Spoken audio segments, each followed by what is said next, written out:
Welcome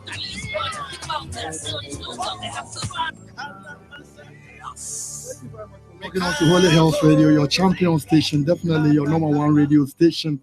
We thank God for how far He has brought us. The program is Pentecost Hour. My name is Elder Bismark Omari Somuah. My producer, Mr. Chris Aduteria, is right here live. Mr. Isaac Pinto, the chief executive of Holyhills Radio, is also here in Dublin as our technician. Today we are blessed, we are privileged to have a star in our midst. We have Jude Adjei-Barimah of Tampa Bay Bucks right with us live. Call your friend, call somebody and tell them on Pentecost Hour tonight is going to be a wonderful, wonderful, wonderful program. Once again, Pentecost Hour on Holyhills Radio, the station for champions. Reverend Mike Potofi is in charge of this program.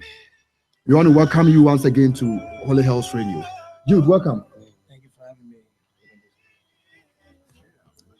Listeners, today is going to be, like I said earlier, on a wonderful, wonderful program. And we want you to encourage all the youth, everybody that you know, all the young people that you know, to log on to Holyhills Radio. You can go to YouTube and check out Bepo Konkon. When you go to YouTube, you're going to get us live. This is Holyhills Radio. Once again, we are streaming live from Reynoldsburg, Ohio. Right. Can you tell us a little bit about Jude Adjei-Barimah? First of all, your name sounds like a Ghanaian. Are you a Ghanaian? I am a Ghanaian. Yes, okay. I'm 100% Ghanaian. I was born in Pordenone, Italy, July 21st, 1992. And my parents, Samuel Adjei and Agatha Boateng, we moved to the United States in 2002. And I've lived on the north side of Columbus. My parents, both of them are very involved in the Pentecostal church, as most know. My dad is an elder and my mom being a deaconess. So grew up Pentecostal, going to church. And I attended Northland High School, where I graduated from, and also attended Bowling Green State University, where I graduated with my bachelor's in sport management and minor in entrepreneurship. Wow. So let's find out. You are into sports. You are a sportsman, NFL. Is any of your relatives, that sports run in your family? Professionally, not that I know of, but both my brothers are very active soccer players growing up. I was a soccer player myself in Italy when I was younger. So sports, I can say, has always been an interest of ours, of our family. My dad follows soccer. But so we're pretty much a family that likes sports, even basketball. So how did you get into NFL? Because I know most Ghanaians are into either soccer, they are into basketball. You hardly find a Ghanaian going into NFL itself. How did you find it? How did you get into it? So how I got into football initially was when we first moved here to the United States. Nobody was really playing soccer in the neighborhood that we grew up in. Everybody was playing football. So in order to have something to do on the summer times when there was no school to play with the guys, I started picking up football in the neighborhood, just playing with the guys, so I would be able to have some friends. That's how I initially got into football. But then nobody was really playing soccer. The passion came when, I started watching the game more, started getting more and more interested, and then going to school and hearing other kids talk about how they play football and all this fun stuff. So that's when I got intrigued and wanted to get into it. Okay, so you are a cornerback, right? Is that how they say it? Cornerback. Yes. Who is a cornerback? A cornerback is responsible for the wide receiver. So the wide receiver, the guy who tries to catch the ball from the quarterback. The cornerback is responsible. He's in the defensive backfield of the defense, and he's responsible for stopping pretty much the receiver from catching the ball. Okay. So how did you end up with the Bucks? How did you get into the team in the first? I know I read about you that you were not drafted, and a lot of people did not even know you at the college level. So how did you come into the NFL? The draft was held last May, and no, I was not drafted by no team. Previously, I finished 4 years at Bowling Green State University, where I played both safety and cornerback there. But I was a good player. But At college. in college, I was a good player, but I wasn't really rated high. I wasn't one of those guys who were picked to be drafted. But I told myself that playing in the NFL was always a dream of mine, and I was going to give it a shot. I was going to try, and I tried. I went away for a couple months down in South Florida. I trained with some guys some trainers down there in Florida, and came back and had a pro day where scouts came to watch, and I was able to showcase my skills there. So after the draft, nothing happened. I was invited to a mini camp with the Jacksonville Jaguars as a tryout player, but I was never signed to a contract. So I came home after college, and working a little part time job, and trying to really see where things were going to go from there. I didn't know what the future was going to hold.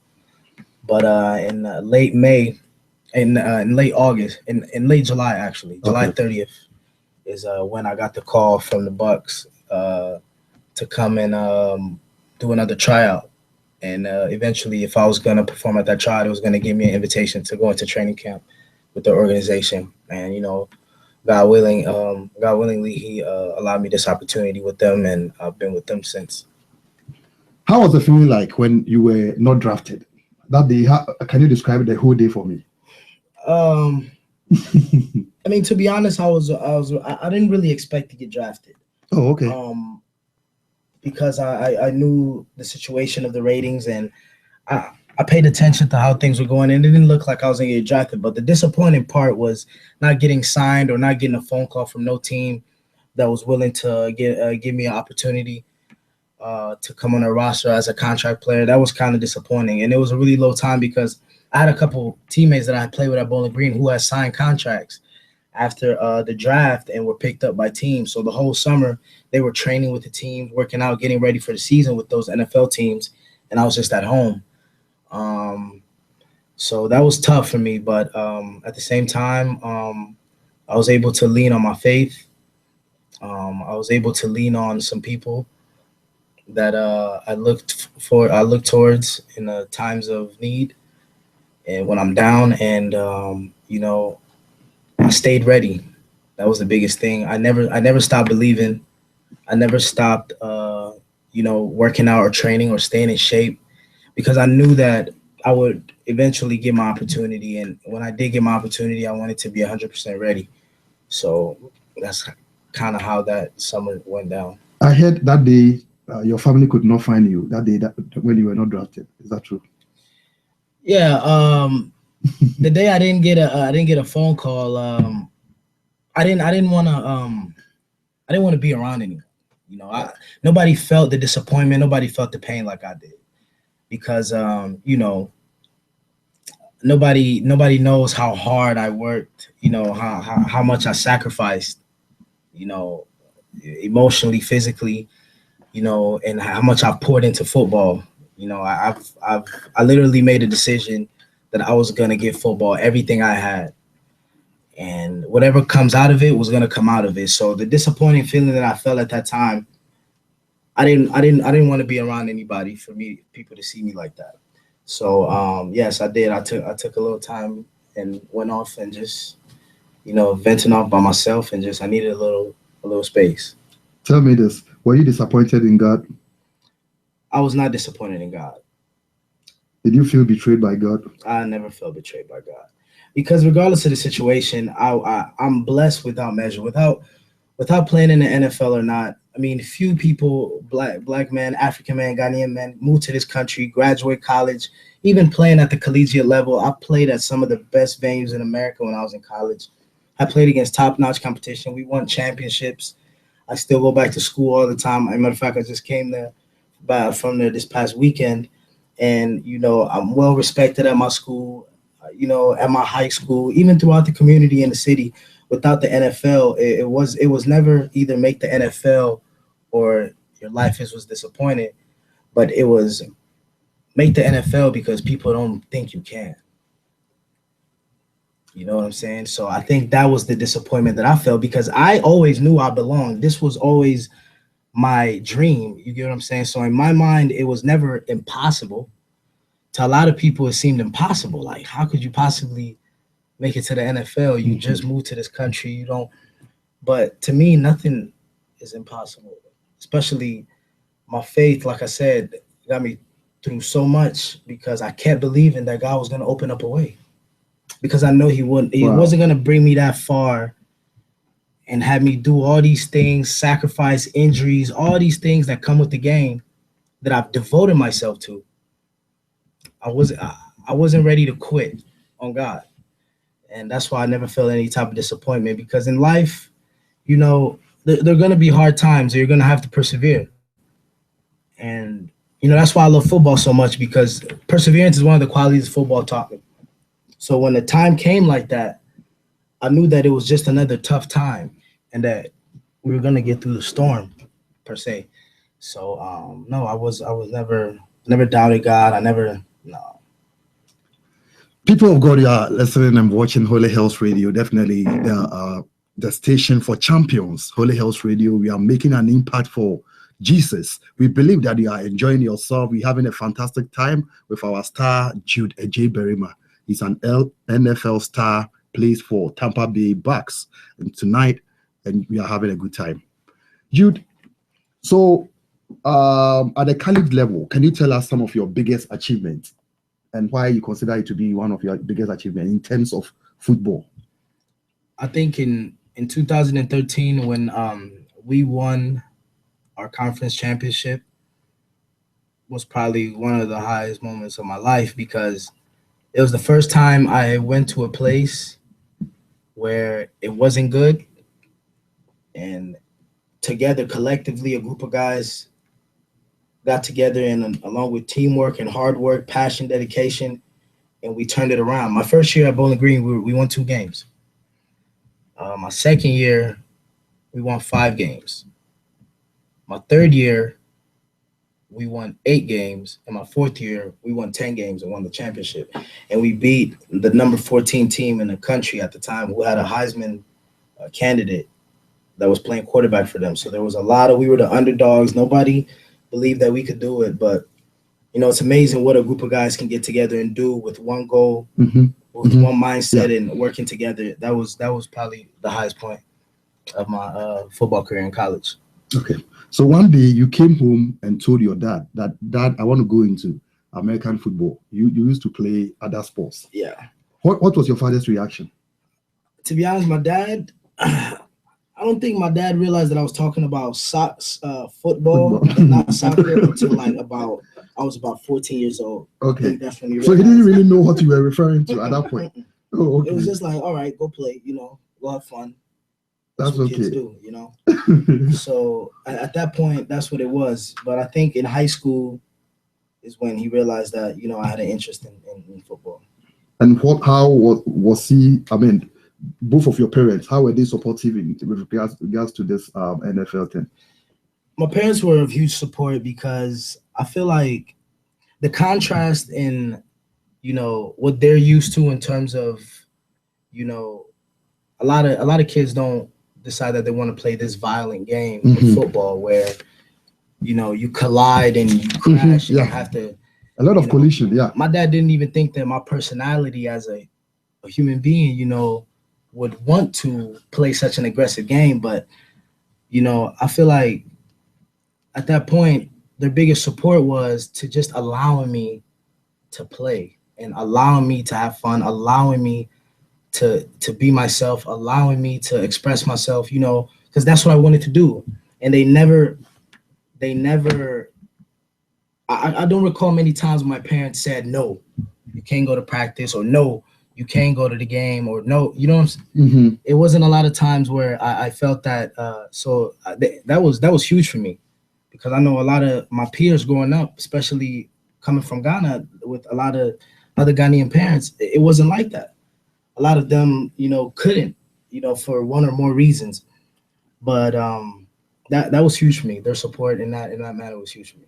Coming from Ghana, have you ever been to Ghana? Yes, I've been to Ghana. Which part of Ghana did you go to?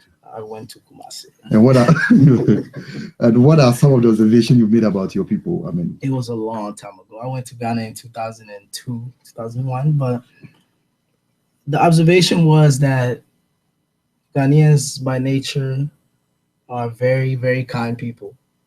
You know, I could feel kindness. I could feel genuine love amongst people. People share. Um, people are nice. People are friendly. People talk. You know, there was a lot of good things that I saw when I came down. Especially having never really been to exposed to it prior to that. It was nice. Now, a lot of people are looking up to you now because not many Ghanaians get the privilege that you've had now. What made the difference? Why were you able to get to that level? Because a lot of people do not even get to half of the place that you've been to. I mean, how what was your secret? Besides God's grace and Him opening up ways and opportunities for me, I don't ever feel like I did anything special to get where I'm at. The reason why I'm saying this is, you know, everybody grows up and they have a dream to have somebody who they want to be. And all I've ever wanted to be since I started playing this game was I wanted to be a professional football player. But there were certain guidelines, there were certain things you had to do. You had to lift weights, you had to run, you had to work hard, you couldn't go everywhere when everybody was going. In college I missed a lot of Christmases, a lot of Thanksgivings. There were things that a lot of maybe kids at the time really weren't willing to give up. That to me, I always seen the bigger picture in the end was I'm working towards a goal, I'm working towards my dream. So whatever it takes to do it, I'm going to sacrifice to do it. And there has to be a unwavering focus when you're trying to do something like this, because it's going to be hard. Everybody is trying to do it. There are thousands of colleges, Right. There are thousands of high schools.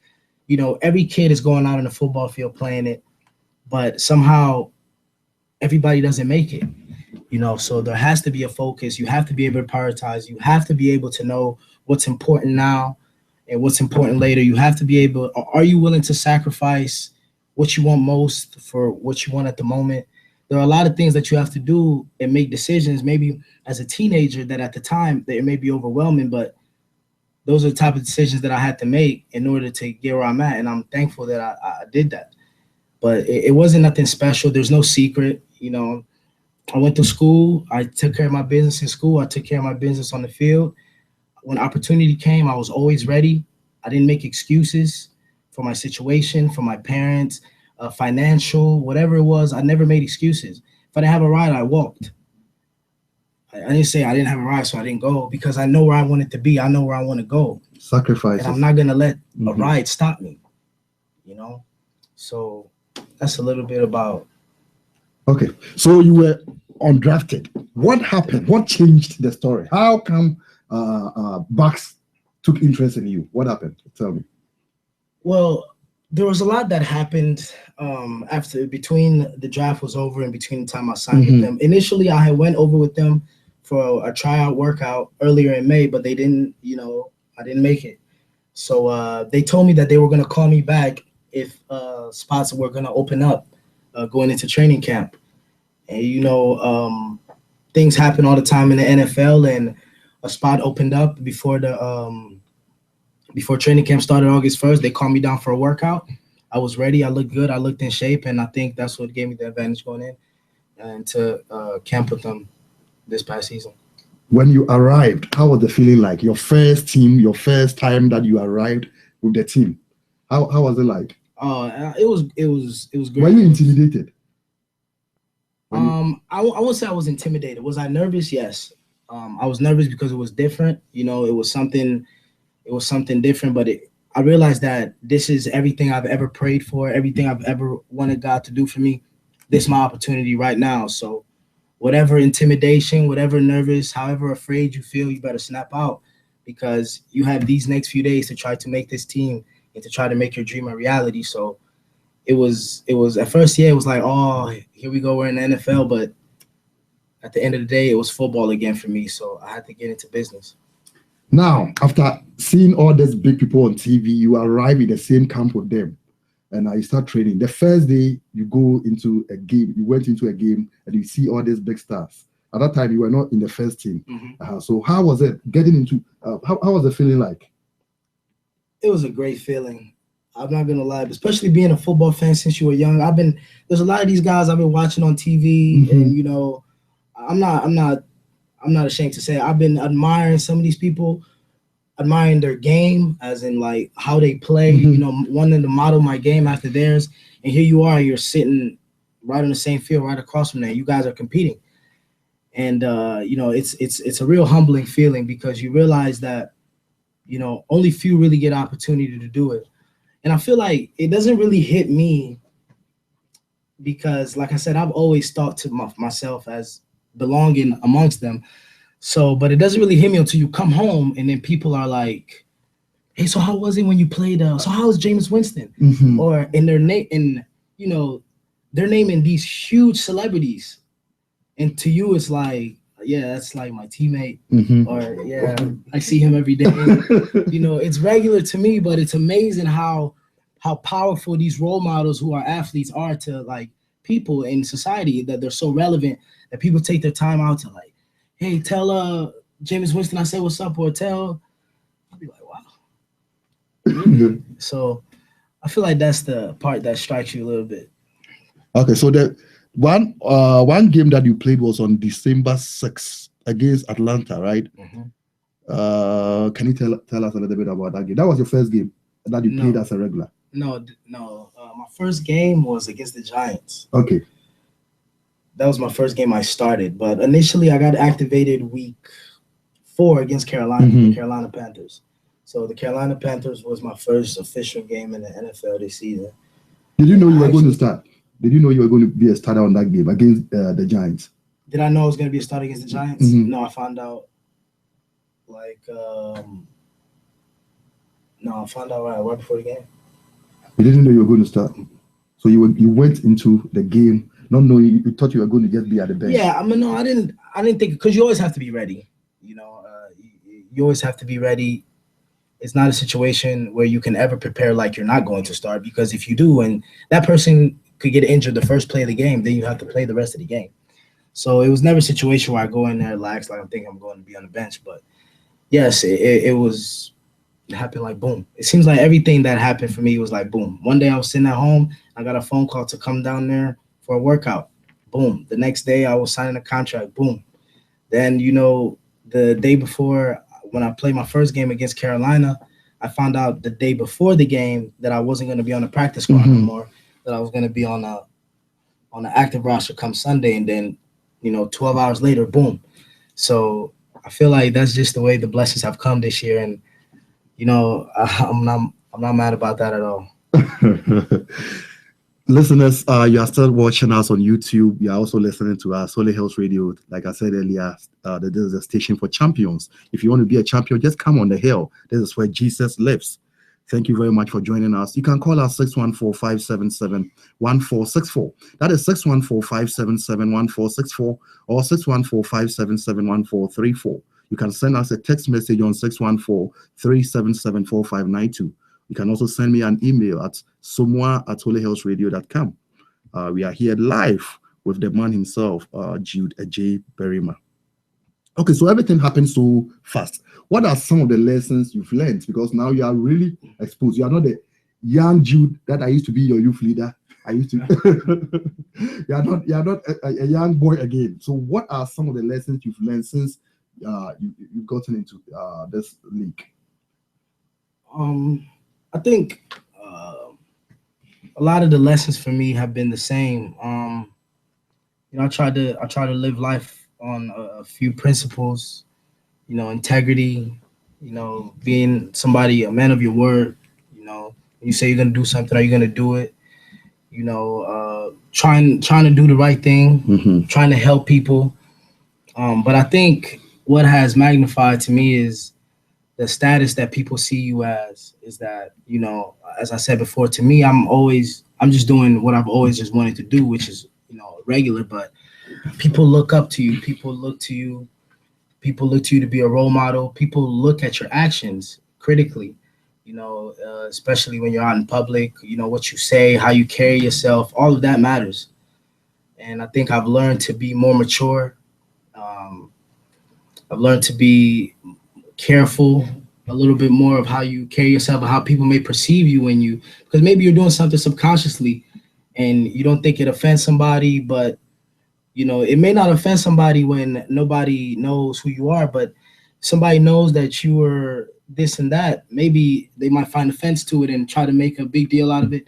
So you just always have to be careful and be mindful of people and just carry yourself in a manner where people you are respected and people want to be around you and people speak well of you. So I think that's what I've learned to try to carry myself in such manner. Thank you. There are just perception or misconception. I don't know which word to use. That sportsmen don't have good morals. Some think they take drugs. Some think they are womanizers. What do you say about this? I think you can say that about all professions. We have CEOs that I think all human beings are flawed, and I think that a lot of time athletes are singled out because of that magnitude that you have in society. Is that people look up to you. So when you do wrong, they're gonna talk. They're gonna criticize you because they look at you. You're on TV all the time. You get all these ascensions, all these endorsements, all this money. So you're not allowed to mess up. But I think a lot of times is that people don't understand that we're just human beings, and just like any other profession, we have a job to do and we have a responsibility, but sometimes they mess up. But I feel like a lot of times only that part is really shown, and they don't tell you about all the other good qualities. They don't tell you about all the Christian men that are in the NFL that preach during the week at gospel and they take turns and they do Bible studies together. Are there Christian men in the NFL? There's a ton, and they don't tell you about all the good work that they do in the community and for churches and for just people in need in general. I think that sometimes gets overshadowed by all the bad stuff that goes on. But I think for the most part is that people just need to remember that athletes are humans and they're people and they have feelings, they have emotions, and they go through things. And I try not to judge nobody or categorize nobody by who they are or what they do. I try to see the good in everybody and try to put some good into somebody and, put some positive and always look at the positive of a situation. Look at the positives of somebody. Always tell somebody what they're doing good instead of always looking at what somebody's doing wrong. How about you tell them what they're doing right to encourage them, to let them know that they are doing things right. They need to keep doing the right thing. I think that's big too. Thank you. Listeners, you are still watching us live on Bipo Kronkron. If you go to YouTube, what is some of the impacts that you had from your lessons or some of the stuff that you learned from church, Sunday school, youth? How has that had an impact on you since you went into the NFL? I think all of the values I learned growing up, in the church and going with my parents. Because at first, when I was younger, I was just going because my parents were going. And I think as I grew older, I began to find a purpose. I began to draw, my own relationship with Christ, which didn't necessarily have to be centered around how people think, you should worship or how people think. But everybody has to try to seek their own personal. If you're just going to church or going along with the crowd, you won't really feel that personal relationship. You won't really feel that. So I've just tried to develop that on my own. Instead of just, acting like I'm following my parents to church or I'm following my friends or I'm just trying to, see what God is, who God is for me and how, he helps me in my daily life and how we go about daily life in our Christianity and our walk. So I feel like, a lot of the values that I learned were pertain to now and have developed me into the adult that I am today. In your opinion, who is the greatest player of the NFL as of now? Right now, I think Cam Newton. Cam Newton, he was the MVP this year. I think he was well deserving. He might be he's up there. There's a couple guys. I don't think you can really mark it down to one guy because everybody plays different positions. But if you have to probably pick one guy, it'll probably be Cam Newton. He had a good year this year, a great year. Your team did not make it to the playoffs, right? Mm-mm. What are some of the plans you guys have?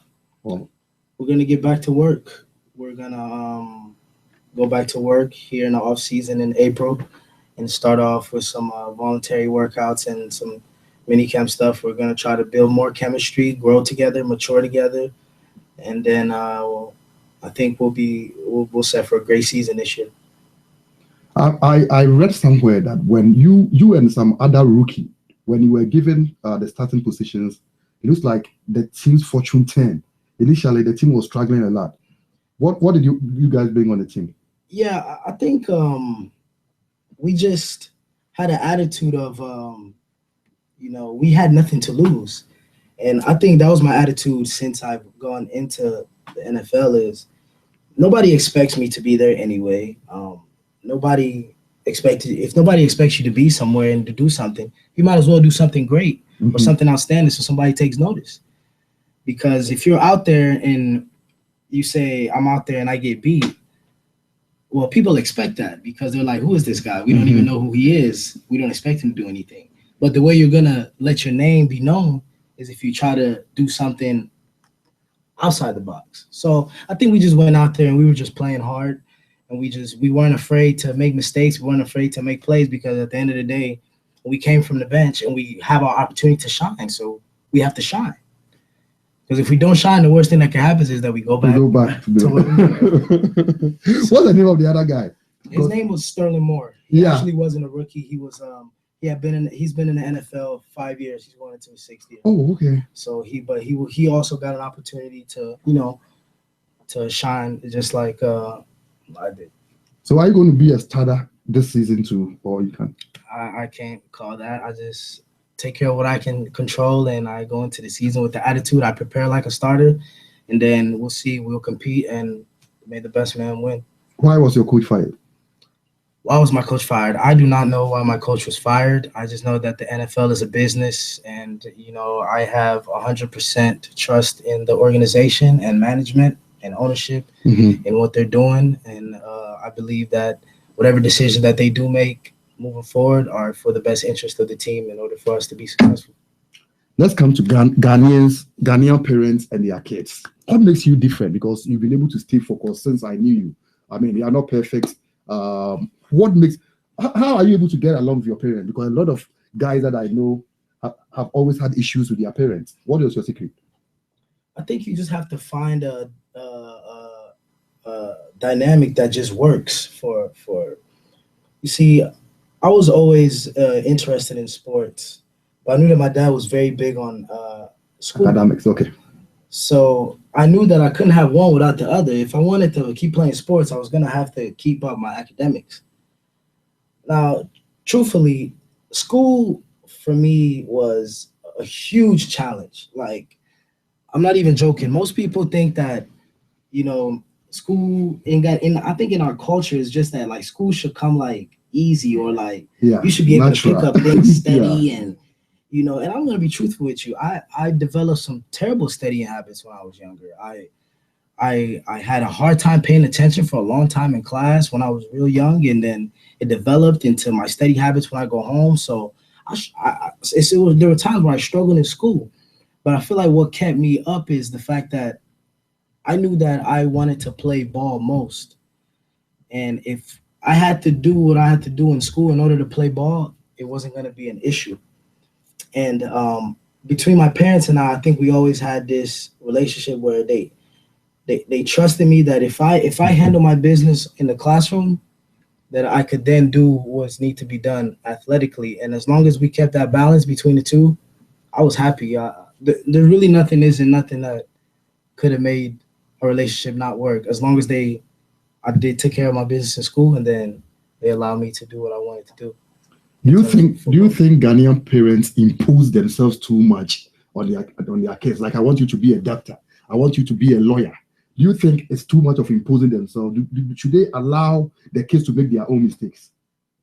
Yes and no.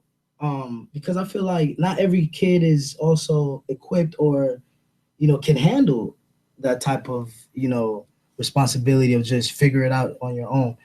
But I feel like also we limit ourselves too much sometimes. We limit our thinking to just a certain status quo of this type of person we want to be. I don't know if it's by nature or what it is, but people are reluctant to chase their dreams and take risks.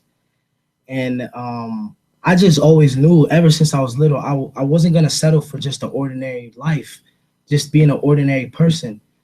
Why be ordinary? You know, I feel like God put me on earth to be extraordinary. I see all these great people doing great things, impacting the world, making a bunch of money. Why not me? So you're making a bunch of money. No, I'm not saying that. Oh, okay.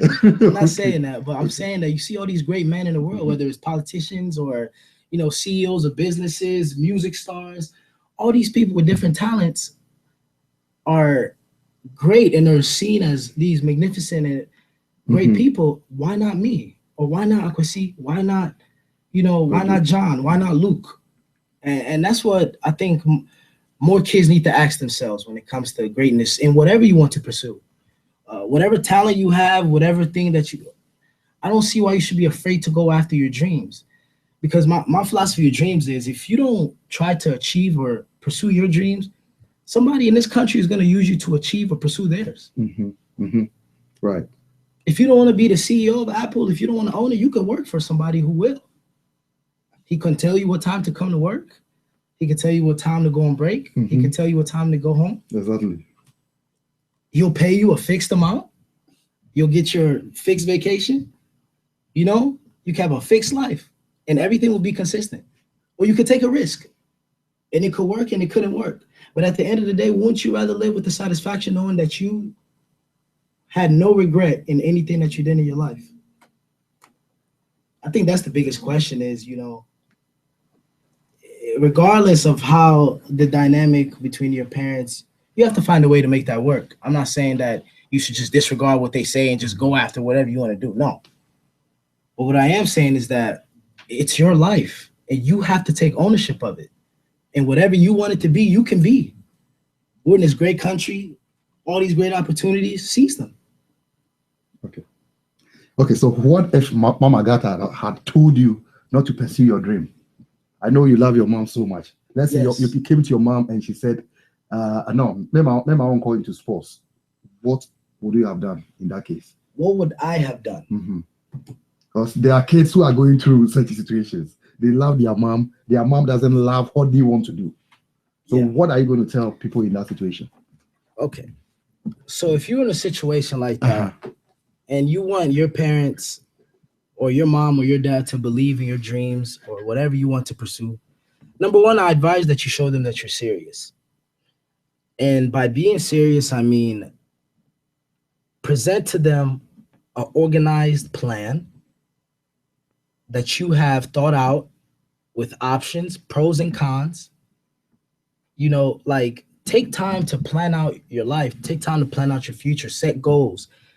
And you can set long-term goals, short-term goals, and achieve those goals. And I don't think that anybody's parent is so unreasonable that if you really tell them what you want to do and you have a devised plan which makes sense and is, of course, it has to be feasible, like it has to be reasonable within the means or whatever. But I don't think no parent is unreasonable not to let you try.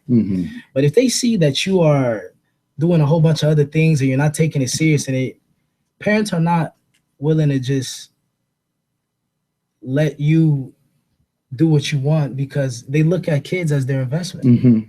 So they're not just going to let their investment just spoil by you making the decisions, the irresponsible decisions that you think you're going to make on your way to where you think you're going. You have to have a plan.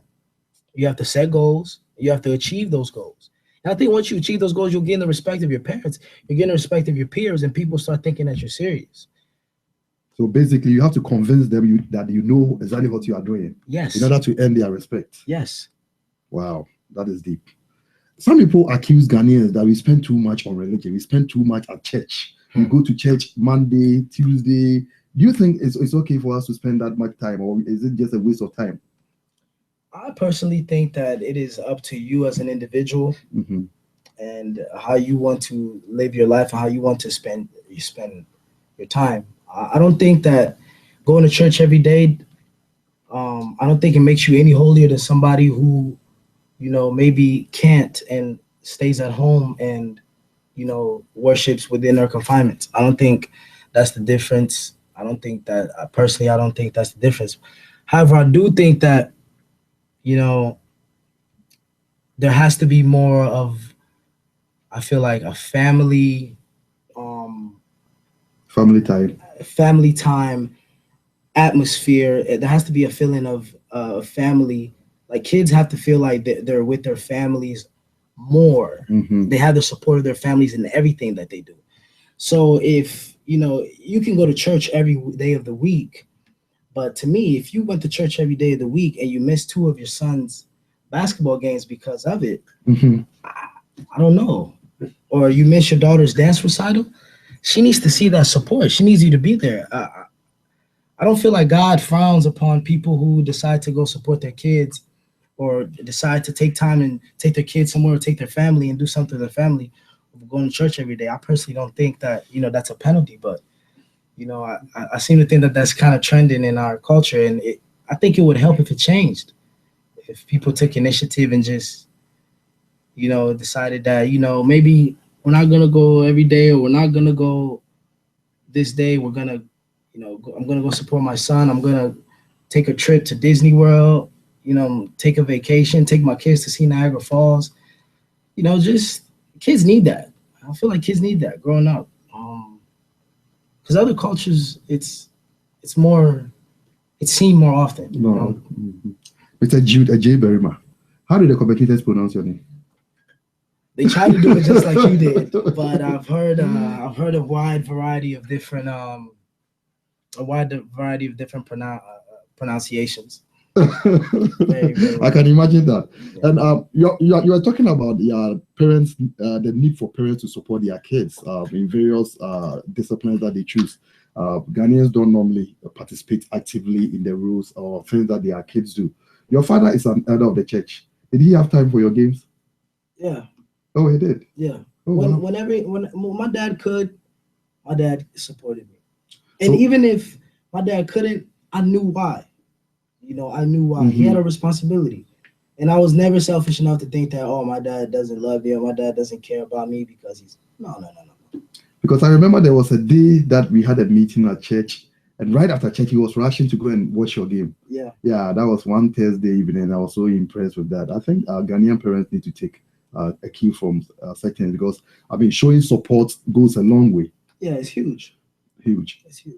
So at this point in your career, what are some of the visions that you have? How are you going to impact society? Because not, like I said earlier on, not many Ghanaians have this privilege of getting where you are. Now, your voice can go far. Now you have the chance to grant interviews to big media.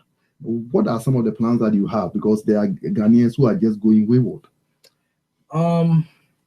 To be completely honest, past my actual craft and profession of what I do, I haven't thought of anything, past that in terms of reaching out. I do have plans of getting involved in the community and doing a lot of things. But right now, I feel like I need to solidify myself in who I am in the league before I can try to venture off and do other things. So I need to focus and keep giving football all I have and see what greater heights, God can take me. And then on the way, I promise to, always speak my mind, try to encourage people, be positive and give advice, because you truly can be who you want to be. And, you should try it. You should try. You should go after it. Wow. You are still listening to Holyhills. In a few minutes, we'll be wrapping up. We have Mr. Jude Adjei-Barimah right here at our studios. We have the big star himself here, and we are so happy to have him. Mr. Kesaduteria is the producer of this big show. He's a wonderful man. Mr. Isaac Pinto, chief executive, is also right here with us. Reverend Mike Potofi is in charge of this program. My name is Bismark Somuah. In a few minutes, we'll be wrapping up. You can call us with your questions, 614-577-1464 or 6... Okay, let's take a call. Hello, Holyhills Radio. Who do we have on the line, please? Hello. Hello. Yeah, who is this, please? Oh, this is Akos. Akos, where are you calling from? I'm calling from Black Lake, Ohio. Black Lake, Ohio. Okay, go ahead, please. Yeah, I was just enjoying the interview with Jude, and I'm very proud of him for his work, because I'm a Ghanaian, and just having a Ghanaian in the NFL is it makes me proud. Right. Yeah. So yeah, but and I also agree with what he said about in response to your question about how can you convince your parents this is what you want to do. A lot of the times when kids say I want to be this and that, they don't put in the work. They don't show that they're serious. So if you can't dream for yourself, your parents have to dream for you. You know? And a lot of these kids are confused and they're not responsible, like he said. If you don't show any responsibility, then your parents have to assume that responsibility and tell you what to do. For me, my parents wanted me to go to medical school because they thought I had the brains. And I said, I want to go into research and do a PhD instead because I knew what I wanted to do. I want to work in drug discovery. I want to be in the research side of things, and I want to discover drugs.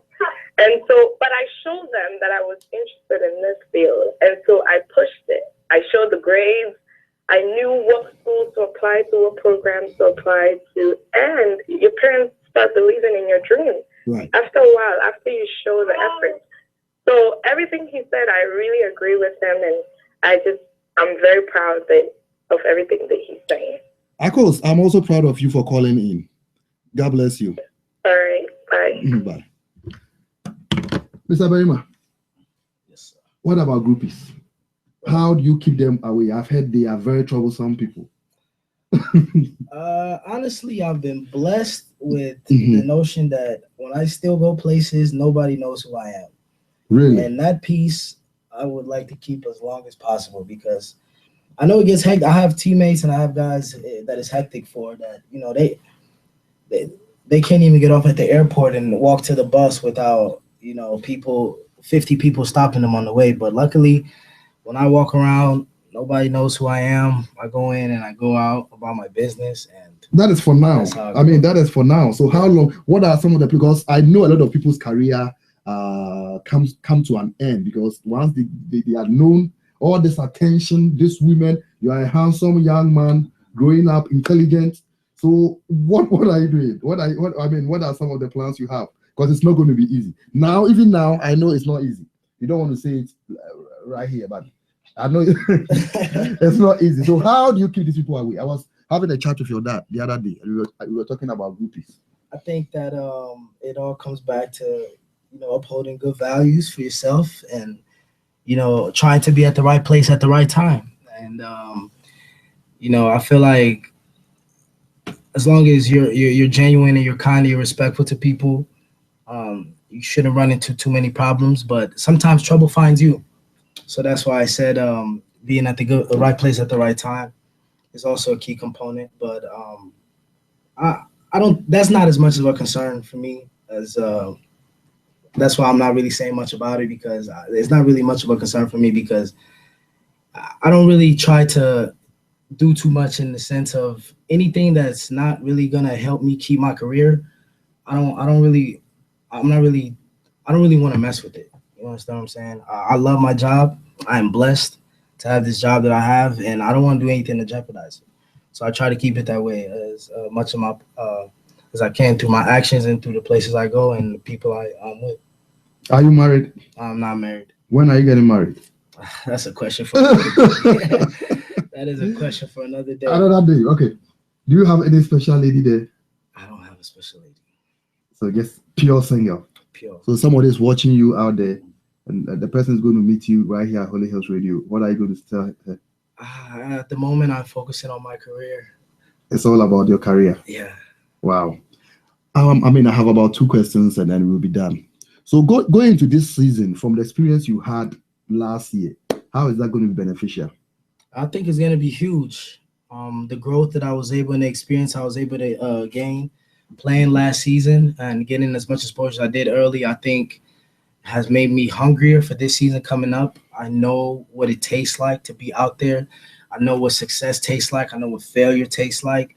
And I'm just hungry to work hard and put myself in a position and pour everything, all my resources, everything that I have into this off season when training and getting ready for the season. And, you know, God willing, I have a great season next year, and I want to see how high and, high up I can go and how high God can take me.